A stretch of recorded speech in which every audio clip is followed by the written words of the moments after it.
Alright then, what's up guys, it's your boy 3Style here, checking in one of the video, and today we're gonna be doing another One Piece chapter review. And yeah, and this chapter it was pretty fire.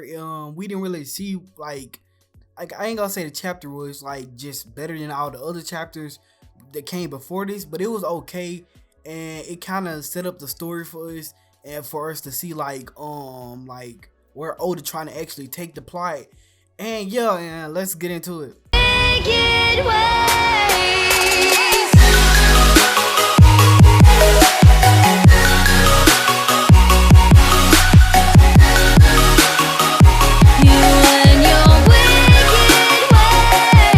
First thing first is the cover page, and the cover page we get to see a continuation of the series with Beijing and his family. And yeah, and luckily Oda gave us a different cover page other than a ship just being inside the ocean. And yeah, and like my only complaint with that was that he wasn't giving us more details about the cover page. I know it's a cover page, but still, like, don't just give us the same cover page over. It's just them in the ocean with a ship. That's all he was drawing. And now luckily they're on the island. And yeah, and then we see Beijing preparing for battle, even though they still haven't did nothing yet, but they're getting ready to prepare for battle. So luckily Oda gave us something different, like I said. And yeah, and then we cut over to like the actual chapter, and we get a 2-day flashback before the final battle. And yeah, and it's kind of confusing how Oda doing it, because you remember, like, at first he went ahead all the way to the present day, the day right before the battle. Now he coming back again to the second day. And yeah, and I get that Oda trying to tie up loose ends that, you know, that he haven't tied up yet. But yeah, and then after that we get to see just everybody like K-Mon is hyping everybody up, and everybody is getting ready to meet up at the you know, at the promise point where they was gonna meet up at. And yeah, then we see Frankie and Usopp. They just got through helping everybody and building all the ships and stuff. Then like we found out that the Straw Hats actually were supposed to be like going on a Sunny, and they supposed to took their ship to there. And you remember when K-Mon was at the meetup point, nobody was there, not even the Straw Hats was there. So everybody was like, what happened to them? And yeah, we kind of get like some detail of like what happened to them. And yeah, and then like I said, we see everybody getting ready. We see the old man, he's helping everybody in the prison. And like and then like the thing with this is like since they got enough men, they just getting the weapons that they just got from that place, I forgot the name of it, with the little fox and stuff. But like I think it's Ringo, and they just getting the weapons from there. So now all the prisoners pretty much got to get ready and try to find the armory and stuff too, because they just decided to join them. And yeah, and then we get to see everybody else, they like forming out their plans of what they're going to do and how they're going to march to the place. And yeah, most of them, all of them really pretty much plan to use a bridge, and we'll go through bridges, because like Wano is connected through bridges. So if something happened to them bridges, your plan is practically over with. And yeah, then after that we cut over to Luffy now, and we just see them playing the dude, I forgot the old boy name. He gave Brook, Sanji, and I'm not Sanji, but Brook, Chopper, and Luffy some armor. And yeah, and this armor looking pretty fire, I'm not gonna even lie, cause like with the whole armor, like this is how I imagine Wano to be. The little picture with Luffy now and, you know, Chopper and Brook, like that's how I imagine Wano, all their swordsmen and samurai is supposed to look. But like I said, with the with like K-Mon now, they don't really be wearing the samurai type suit. The only person that was wearing it was the Trap. But you know, he was like we already knew that he wore that armor, but we didn't know nobody else who actually did. And yeah, and then we get to see we see my boy Sanji, man. I know you, man, you my boy, but like you sitting over here trying to clown Zoro, bro. Zoro, only reason why Zoro got a lower bounty than you, because he didn't go to Whole Cake Island with you. If you went to Whole Cake Island, bro, he would have easily got his bounty ahead of you. So hey man, don't be acting like you on top of a mountain, sipping on tea and stuff. But yeah, and then after that, we get to see the minks, and then the minks they're pretty much having a conversation about like what if like they're trying to figure out if they can use I forgot the name of the technique, Sulong, if I'm saying that right, and that they're trying to see if like the weather is gonna be the perfect condition to the point where the moon gonna be out and they can actually take advantage of this technique. And yeah, then we see Luffy. He's worried about Jinbei, because it's like 2 days before the battle and Jinbei still haven't got there. So everybody's like, where is he, and like how is he gonna get here?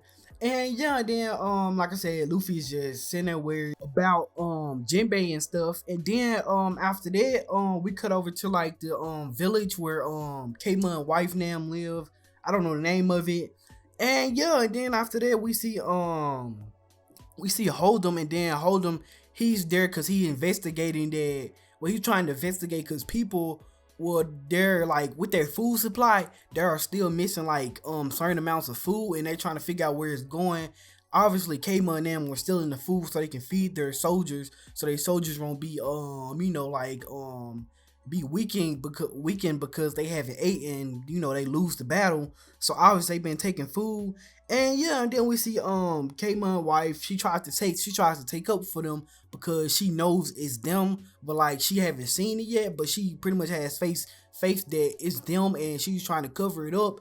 And then the villagers do something dumb, where like after she was about to get ready to lead the dude off to some like just some random place and probably none would have happened, but then like they decided to say something, so then the dude kind of figure out what they was doing. And yeah, and then after that we cut over the night before the final battle. And yeah, we get to see what happened after like happened like pretty much what happened during that night. And yeah, we see Orochi, the Shogun, he actually planned for the Scar Hat ship to get exploded. And then after they succeeded in that, they decided to blow up all the bridges, because if you blow, pretty much like I said, if you blow up all the bridges, then you cannot get all your troops in one spot, because like that's what they really needed, because like they troops are like pretty much expanded all over the island. Then one of their biggest places for the troops are the prison mines, and they got a bunch of troops inside of there. But if like them troops can't get to the meetup point, then there's no point, and they can't really go to battle and just be effective that way. And yeah, and then we pretty much see the whole Shogun plan, and his plan is, like I said, pretty much to stop everybody from meeting up, because if you can't get all your soldiers together, then your whole army is practically useless at that point. And yeah, and then we see that old boy Yashi, with him and his sacrifice, is actually did come back to hunt the Orochi in sort of a way, because now he got his man. Like the Shogun man are pretty much questioning him and his power, because Joshua pretty much sacrificed himself to die. And yeah, and then after that we pretty much get to see the Shogun, and he's pretty much kind of like he's questioning himself, like is Kama and them really alive, because they pretty much die inside of a burning building. And then he got like information that they was teleported to the future, and he doesn't believe none of that. And yeah, then we can see his ugly face as usual, and he just smiling, having his little revenge speak. And yeah, then after that we cut over to present day, and we finally get back to this time. And yeah, and we at Takage port. And yeah, then we just see Kama and them, they still having the point where they're breaking down, and they're trying to figure out like what's going on, because they don't know they didn't know what happened. And yeah, and then like we see Shinobu them, that they're trying to stop Kama and them from trying to get a ship, and because like if they go to Onigashima with only 9 people, they're practically going to get slaughtered. So like it's practically you committed suicide at that point. And yeah, and then Kama, and he keeps saying that they can't wait a year, because like so much stuff done happened, and so much stuff had like lined up to the point where like it's so perfect to the point where like they won't get this type of opportunity again. And plus, like, they have been stealing food and they can't continue to steal food forever without people noticing. Then the prison mines, like, they took over the prison mines. They can't pretty much lie to Kaido now for a whole nother year. Like we'll never know. Like, I'm pretty sure Queen is going to visit the prison mine within a year. Like, I'm pretty sure Queen is going to decide to go back to the prison mines, and then obviously they're going to defeat him or somehow trick him into not coming there. And yeah, then obviously the village that was protecting them, we found out that the village actually got burnt to the ground. And I think it's the villagers' fault, in my opinion. They probably wouldn't have got caught if they didn't say nothing, but you know, they was being fodder villagers as usual. And yeah, then we found out that K-Mon's wife was actually there, so K-Mon probably never actually got to see his wife after he got teleported 13 years into the future, or I don't know how much time, but he didn't actually see his wife, and his wife is actually dead. And yeah, and that's pretty sad to see that, because like, you know, like K-Mon, he wasn't pretty much like his character, like he wasn't like a character that stood out a lot, but like ever since like he came to Wano, I think like his character development was actually good. And yeah, and to see that he's willing to sacrifice his wife and pretty much everything just to get revenge for Oden's name and to restore the Kazoku clan's name and reputation around Wano, shows that like that shows a lot about him and the other people, you know, with him. And yeah, and then after that we cut over I think 39 years into the future. I mean, into the past. And yeah, and then after that, we just start off the whole thing. We just see a dude with hairy legs, and all we hear is hide your wives, hide your kids, cause you already know what's gonna happen. And yeah, and it's just funny to me. I don't know why, but yeah. And then after that, we see Oden, and we can see Oden with his character design. He looked way different from the flashback when he was with Roger. So this probably was way before he even joined the Roger crew too, cause you see like he's kind of wearing what Raizo wear, the big old long rope thing. I don't know the name of it, but it looks like he wears that on his back. And then you can see Emma, and you can see that other sword like that he's holding too. Pretty much, you know, and that's pretty cool. And it looks like Oden haven't been skipping leg day. It looks like he's actually somewhat has actually big legs and hairy legs. So like, thank God that, you know, he didn't draw him real skinny, like, you know, just some people, you know, like Garp. Have you looked at Garp and then you find out that Garp legs are like real skinny compared to his body, especially Son Goku? Like, that's just ridiculous how small his legs are.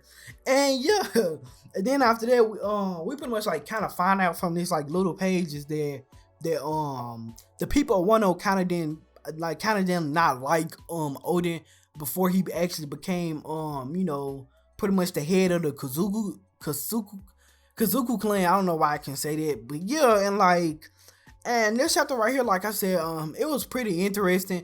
It wasn't as good as the other you know, chapters, but Oda is trying to tie up loose ends, because like when he kept skipping around in them chapters, it did kind of mess him up a little bit, and it kind of confused the reader, especially if you weren't just watching videos of people breaking it down for you. But yeah, and then like that's pretty much it for this video. You already know it's your boy 3Short Style. Leave a like, leave a comment, and then you already know, hit the notification bell.